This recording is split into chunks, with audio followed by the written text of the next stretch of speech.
Soy Marta Donoso, chilena, y esta es mi historia, la que me tocó vivir sin desearlo, como una película que no puedes apagar. Si algo aprendí es que la vida no es una ecuación y que es una energía que entra y sale de tu casa cuando quiere y te deja las heridas y enseñanzas que quiere. La mía se inició en un equilibrio tan perfecto que solo podía ser una fantasía. Mi vida era la rutina, una palabra que ahora me suena tan ingenua como creer en un cuento de hadas. Estaba casada con Felipe, y cuando digo el hombre de mi vida, lo digo con la sinceridad del recuerdo. Era mi ancla, mi primer amor, mi constructor de paz. Nuestros hijos, Javier y Sofía, eran la prueba viviente de ello. Dos espíritus creativos, ruidosos, que coloreaban cada espacio de nuestra casa en el tranquilo barrio de Santiago. Vivíamos en la luz tenue de la comodidad, la de la rutina y la de la seguridad de la propia casa. Pensaba que nuestra fórmula era inmutable. Felipe, yo, Javier, Sofía. Los cuatro seríamos el alfa y el omega de nuestra historia. Un cuento de libro, sin sorpresas. Pero Felipe, con esa bondad que a veces rozaba la ingenuidad más peligrosa, consideraba que nuestro bienestar no era suficiente si no se compartía. Él creía en la hermandad sin fronteras. Un día llegó con la idea de transformarlo todo. Lo recuerdo sentado en el sofá de cuero, esa sonrisa de voy a hacer algo bueno, no puedes decirme que no. Me habló de Antonio. Su amigo de la universidad, Antonio, el español, se estaba divorciando. Un desastre total.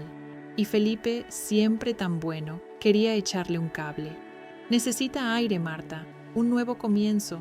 Lo voy a traer para que se quede acá en Chile, que empiece de nuevo, me dijo, como si se tratara de plantar un árbol. Yo, confiando en la moral de mi esposo, acepté. Mi cerebro lo interpretó como una pequeña obligación social. Era solo el amigo de mi marido, una persona, una obligación de hospitalidad que pronto se volvería muy, muy real en mi sala de estar, en mi cocina, en el aire que respiraba mi familia. Llegó Antonio y con él todo cambió. No apareció como un extraño incómodo, como esperaba. Llegó con una familiaridad que desarmaba. Era alto, con el acento español cantarino que enseguida rasgó la tarde chilena. Irradiaba calidez instantánea, un campo de fuerza que atraía a todos. Mis hijos, Javier, tímido adolescente, y Sofía, rebosante de energía, lo adoraron al instante. Él no era condescendiente, era un compañero de juegos, un contador de chistes, un oyente. La conexión fue instantánea, una química que iba más allá de la cortesía obligada. Se instaló en la habitación de invitados, la que yo había amueblado con la frialdad de temporal. Pero no fue una aparición. Fueron días de risas nuevas, de charlas hasta la medianoche en la terraza, bajo la luna de Santiago. Y Antonio fue el tío Antonio, el cómplice, el confidente. Trajo una energía que mi vida monótona había perdido. Mi amistad con él se formó sola, como el día a día. Me hablaba de sus hijos, del dolor del divorcio, del fracaso que lo había arrastrado al otro lado del mundo. Era sincero, abierto. Me habló también de Laura, con quien salía en España y con quien pensaba en una relación. Ella es la que me empuja, Marta. No puedo fallarle. Todo estaba dicho. Yo era la esposa de su mejor amigo, la anfitriona, la chilena perfecta. Antonio se quedó en casa unos meses que parecían un regalo. Cuando se estabilizó, se mudó a un apartamento al lado del nuestro, algo que yo anotaba con alivio y una punta de extrañeza. Él ya no habitaba en mi casa, pero aún era una presencia cotidiana y familiar. Nuestras cenas seguían siendo de 4, a veces 5. Me había anclado a mi tierra, a mi gente. El peligro estaba lejos, o eso creía. Estaba en la trinchera de la amistad. La estabilidad se tambaleó con la aparición de Laura. Cuando llegó a Chile, traté de ser la anfitriona complaciente que mi marido deseaba, pero fue incómodo. Laura era rara, reservada, una mujer que pesaba cada palabra, cada movimiento. La química instantánea y cálida que compartíamos con Antonio no se repitió con ella. Las cenas fueron tensas, obligadas, con Laura como un muro invisible.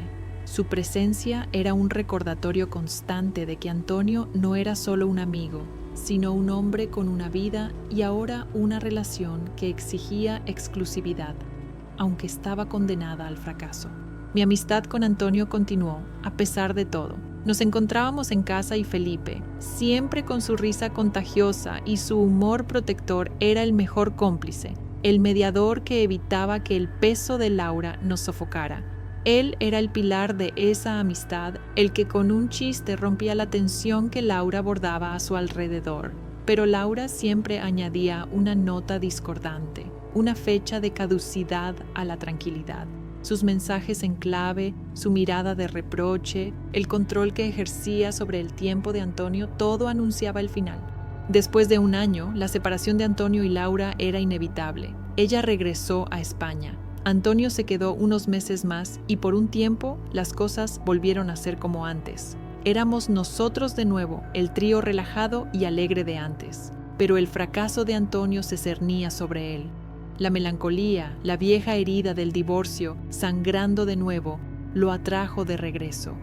Debo regresar a casa, a mi vida. Esto no está funcionando. Sus ojos, generalmente brillantes y juguetones, estaban apagados, derrotados por el agotamiento emocional. El adiós dejó un sabor amargo a pérdida, a que una vez más la distancia y la geografía vencía a los afectos. Su ausencia dejó un vacío. Javier y Sofía estaban destrozados. Se habían acostumbrado a él, a su energía masculina y juguetona, a sus guerras de cosquillas y sus cuentos improvisados. Yo también lo sentí, con una fuerza que me asustó. Antonio era ahora alguien especial, un hermano, un soporte inesperado. Me había sostenido durante el año difícil de Laura, me había escuchado, me había recordado la alegría que había olvidado. Él continuó su amistad con Felipe desde la distancia, con llamadas nocturnas, códigos y bromas que yo escuchaba desde mi cama, feliz por esa hermandad. Eran el consuelo del otro, la conexión inquebrantable de dos hombres que se comprendían sin palabras. Felipe era ahora el mensajero, el cronista de la vida de Antonio y viceversa, manteniéndolo presente en mi vida a través de sus historias. Y entonces, el vendaval, el cambio de vida más brusco que la vida me podía dar. Felipe murió. De la noche a la mañana, sin enfermedad larga que permitiera la despedida, sin despedida escrita. La muerte se produjo por un infarto agudo de miocardio fulminante debido a una arritmia cardíaca maligna, fibrilación ventricular. Los médicos dijeron que era una tormenta eléctrica en su corazón, causada muy probablemente por una arteria coronaria ya estrechada y no detectada durante mucho tiempo, una enfermedad silenciosa que esperaba el momento adecuado para atacar. La escena era de una normalidad inquietante. Se acostó en perfectas condiciones, riendo una serie de televisión. A las 3 de la madrugada más o menos, un golpe sordo me despertó. Cuando encendí la luz, Felipe estaba tirado junto a la cama. No hubo gritos, no hubo dolor en su rostro, solo la tensión y el color marmóreo de su piel. Intenté reanimarlo, mi pánico chocando contra la inutilidad de mis manos. Cuando llegó la ambulancia, el paramédico solo tuvo que certificar lo evidente. La actividad eléctrica había desaparecido hacía tiempo. La fibrilación ventricular lo había tumbado en un abrir y cerrar de ojos, un final rápido y cruelmente eficiente que no le permitió ni un grito. Mi ancla, mi vida, mi mundo se derrumbó como un castillo de naipes. Me quedé a la deriva, viuda. La palabra sonaba extraña, enorme, final. El dolor fue tan intenso que me envolvió en silencio, en un luto que me alejó de la realidad, las consecuencias, el desarraigo de una vida. La muerte de Felipe había sacudido todo a nuestro alrededor. La tragedia no solo se llevó al hombre, sino que destruyó la sensación de seguridad y predictibilidad. Felipe era la chispa y el cerebro. Su ausencia no era solo afectiva, era física. Aunque siempre fue un hombre precavido, su muerte repentina dejó al descubierto un desastre financiero, papeles incompletos, la cuenta principal congelada por trámites de herencia, la hipoteca más alta de lo que pensaba. Tuve que aceptar un empleo de medio tiempo que me obligó a salir de mi caparazón de duelo, a enfrentar la brutalidad de la rutina mientras aún estaba perdida en la niebla del duelo. El shock en Javier y Sofía fue un trauma compartido. El mayor, Javier, tenía miedo a dormir. Creía que si se dormía, yo también me iría. Sofía, la niña, se abrazó a un viejo suéter de su padre. Su olor a lavanda y el perfume de su padre era lo único que la reconfortaba. Sus calificaciones se desplomaron. La casa, una vez llena de risas y música, ahora era un eco de su ausencia. Los vi perder la inocencia, obligados a madurar en un mundo en el que la muerte se sentaba a la mesa. El golpe más fuerte lo recibió Antonio. Él y Felipe eran prácticamente hermanos. Y Antonio se quedó con el dolor de la amistad inconclusa, la culpa de la distancia. Antonio me llamó, su voz llena de desesperación que no podía aliviar a miles de kilómetros de distancia. Marta, cualquier cosa. Dime qué necesitas, voy para allá. Su insistencia, aunque bien intencionada, se sintió como una intrusión en mi duelo. Necesitaba el silencio. Antonio era el último testigo vivo de la vida con Felipe. Hablar con él me hacía revivir el chiste interno, el recuerdo, el antes. Me cerré, corté, fui cruel tal vez. No es que no deseara consolarlo, es que no podía soportar que mi dolor se mezclara con el suyo. Le colgué a Antonio. No vuelvas a llamar, por favor. Necesito respirar este aire sola. Rompí con casi todo el mundo, amigos, familia que me sofocaban con su conmiseración. Y con él también. Debía pensar en mis hijos, en mi duelo, en mantenernos vivos. El distanciamiento fue absoluto. El silencio, prolongado y denso, solo interrumpido por las llamadas esporádicas de sus hijos a los míos, una cuerda delgada que nos impedía alejarnos por completo. Antonio pasó de ser un soporte emocional inesperado a una dolorosa reliquia de mi pasado. La muerte repentina de Felipe me dejó sin esposo, me dejó dudando de la bondad de la vida. ¿Qué importaban los planes, el amor, la estabilidad, si un error eléctrico en el corazón podía borrarlos en un instante? Mi duelo se volvió mi armadura. No quería lástima, quería respeto por mi dolor. Me aparté de la vida social, de mis aficiones. La casa era a la vez refugio y cárcel. Mi identidad se convirtió en la viuda que se niega a serlo. La forma de muerte, tan repentina y física, me dejó con una ansiedad reprimida. Me despertaba por las noches para asegurarme de que mis hijos siguieran respirando. El mundo ya no era seguro. Era un campo de minas donde el próximo desastre podía explotar en cualquier momento. Los meses se arrastraron hasta convertirse en un año de niebla. El duelo se atenuó, pero se volvió crónico. El silencio con Antonio era un espectro que me perseguía. Él respetó mi decisión, limitándose a enviar mensajes cortos y directos a los niños en cumpleaños y festividades. Pero un día, el silencio se rompió. Recibí un paquete, una caja grande, con la letra inconfundible de Antonio. Dentro había 3 cosas: un disco de vinilo de su banda favorita, una carta y un pequeño avión de madera tallado. La misiva no era un reproche, era un acto de fe. La amenaza de un regreso me aterró y me encendió una chispa en la oscuridad. El vacío de Felipe era enorme y Antonio no podía reemplazarlo, pero su presencia prometía la posibilidad de reconstruir, no la vida que tenía antes, sino una nueva, cimentada en el amor y la amistad que habían resistido la tormenta eléctrica y el huracán de la pérdida.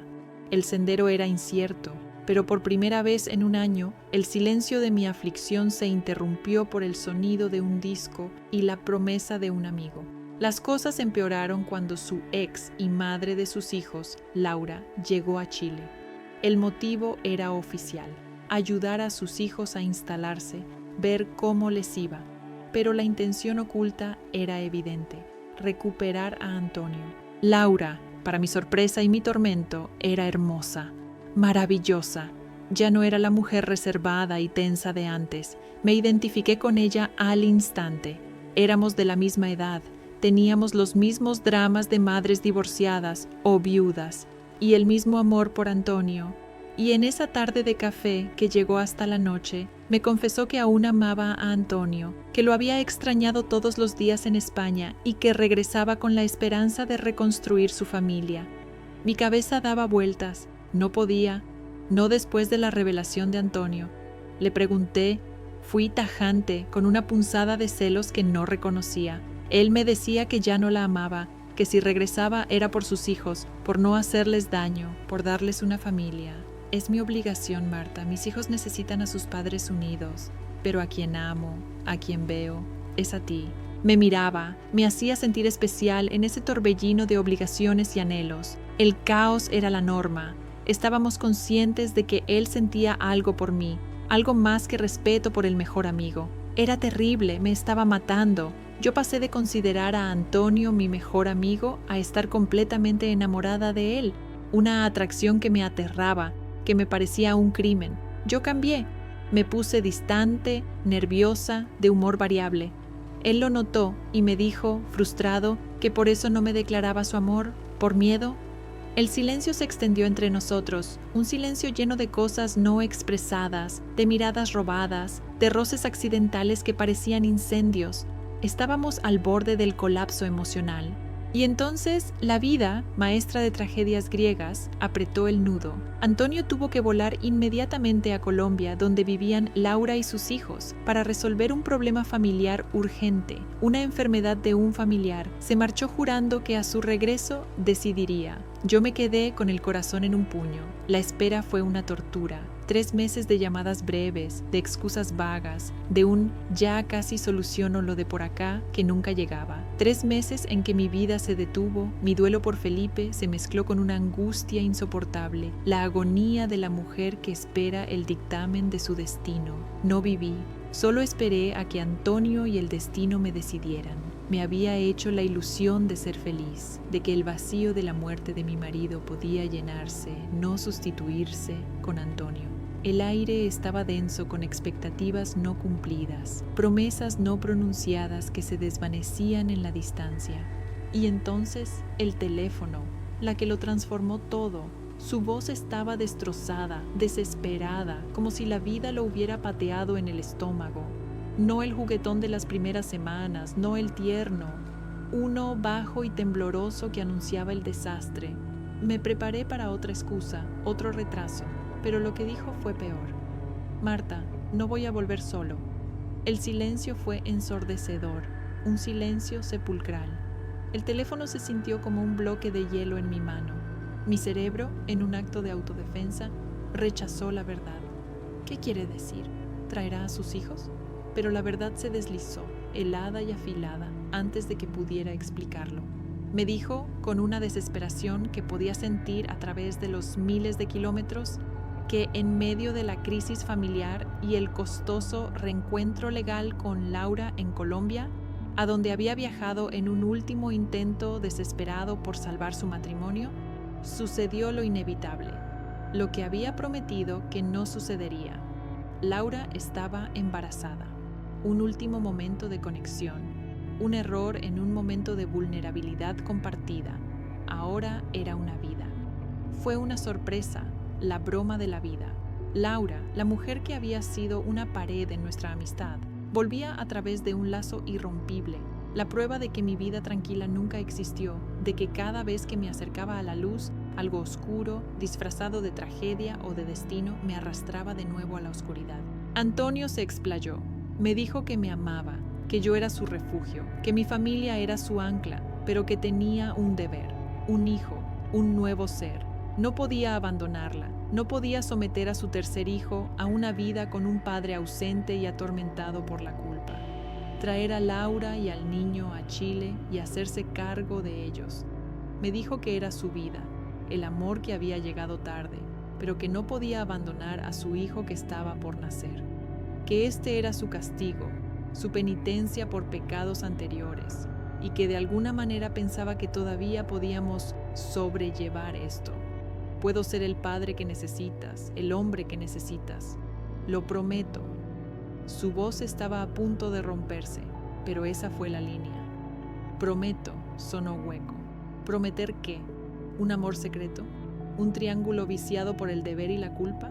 Mi decisión fue inmediata. El dolor se transformó en una claridad helada y mortal, acero forjado en la traición, no de ella, sino del destino. Miré a mi alrededor, la casa en silencio, las fotos de Felipe, la vulnerabilidad de mis hijos. La estabilidad que trataba de reconstruir era lo único que importaba.